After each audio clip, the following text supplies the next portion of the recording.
Joining us now is Cheryl Scanlon. Cheryl is the wellness coordinator at University Hospital. Cheryl Scanlon also recently completed successfully the Ironman triathlon. And congratulations on your new positions at the university, Cheryl. I'm really happy for you. Thank you. As you know, we're talking about holiday blues or holiday depression. And the question for you is there a link between nutrition, physical activity, and mood? And if so, what would you like to say about that? Well, it has been shown that physical activity helps relieve depression. We know that there are benefits with physical activity with reducing high blood pressure, reducing the risk of diabetes and cardiovascular disease and so on.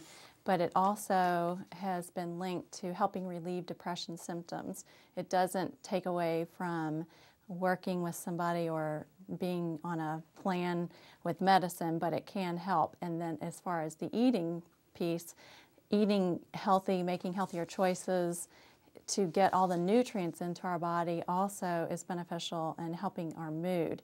If we're dehydrated, we don't have enough water in our system, it can lead to irritability, lightheadedness, dizziness. And if we make good food choices, like eating fruits and vegetables, protein, carbohydrates, keeping things in moderation, it will help keep our energy on an even keel. Mm-hmm. As far as you know, are there any specific recommendations around nutrition that may specifically help to improve somebody's mood? Any kind of happy foods or anything in particular that you know about? Well, around the holidays, I know there's lots of happy foods that probably should be avoided or chosen in moderation, but the better foods that make us feel as though we have more energy and actually work are your fruits and vegetables, your whole grain products, things with a lot of fiber, and the other stuff like your high sugar items, those probably you want to choose, once in a while, not all the time though. Mm-hmm. Actually, it seems that the foods that people seem to eat a lot of during this time of the year are very heavily laden with, carbs and sugar. And I wonder if the whole insulin response thing may help to make them feel a little depressed or sad anyway.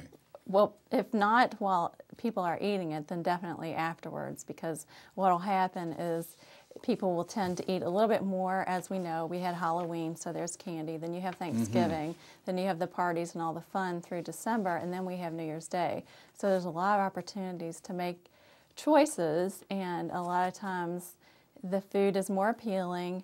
And if we go somewhere and we're hungry, then we're more likely to choose those foods that are higher in fat, higher in sugar.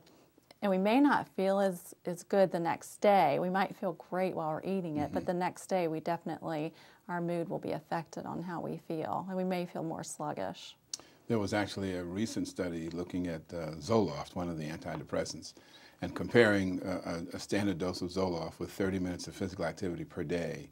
And the study suggested that the physical activity was as good at relieving depressive symptoms as was Zoloft.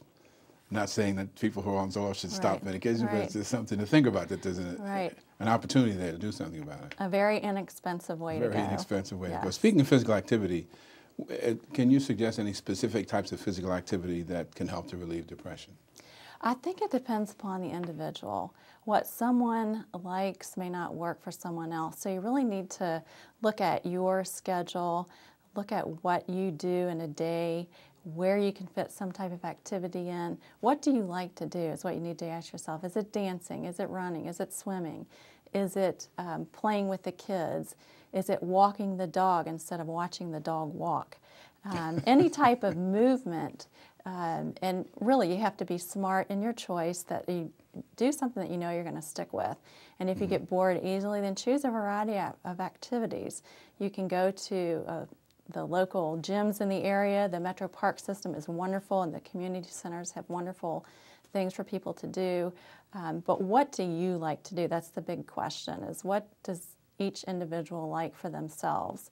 And if you can find something that you enjoy, that's fun, then you'll are more likely to stick with it.